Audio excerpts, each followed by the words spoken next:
नमस्कार, मैं हूं राहुल चौधरी और डीएनपी इंडिया में आपका स्वागत है। बीजेपी की पसमानदा पॉलिटिक्स की आज हम बात करने वाले हैं।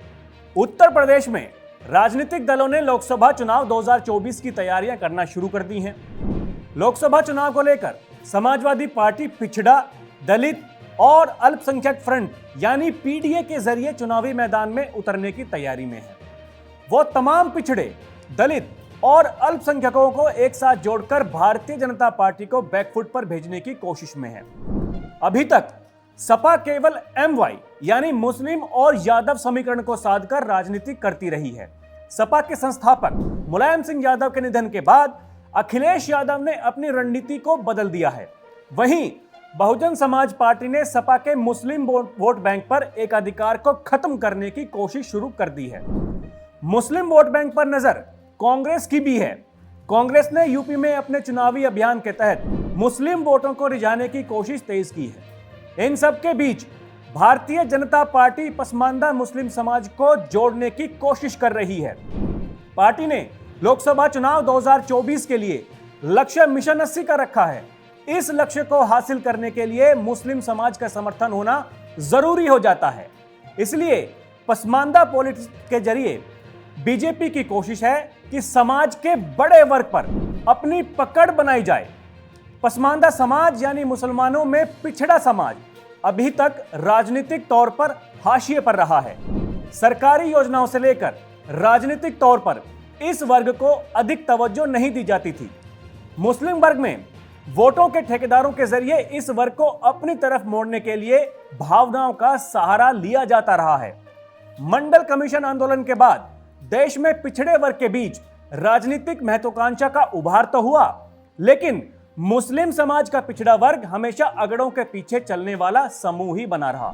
ऐसे में बीजेपी ने इस वर्ग की राजनीतिक महत्वाकांक्षा को जगाने की कोशिश शुरू कर दी है।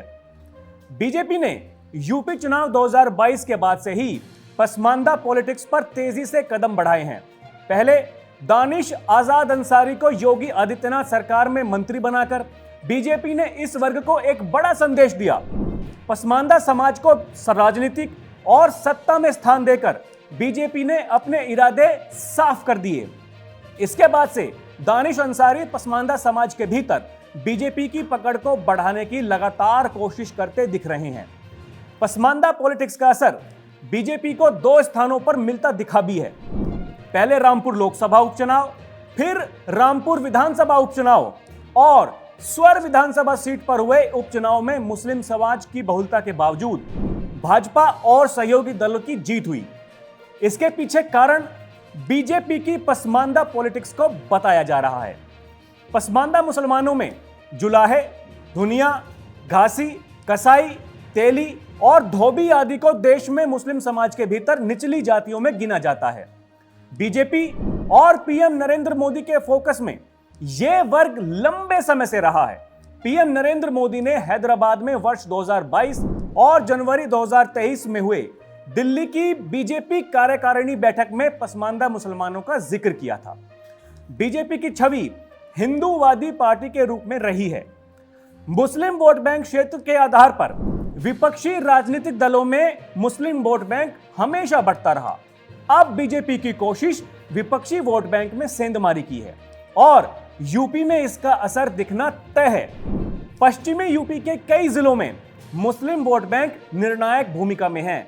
अगर इन सीटों पर बीजेपी को जीत हासिल करनी है तो मुस्लिम वोट बैंक को साधना जरूरी होगा। ऐसे में पसमानदा मुसलमानों की चर्चा करके बीजेपी विपक्षी राजनीतिक दलों के मुस्लिम वोट बैंक पॉलिटिक्स के खिलाफ एक नई रणनीति तैयार कर रही है। यह निश्चित तौर पर विपक्षी दलों को टेंशन बढ़ाने वाला है। तो अभी के लिए इतना ही। खबरों का सिलसिला जारी है। आप देखते रहिए डीएनपी इंडिया। नमस्कार।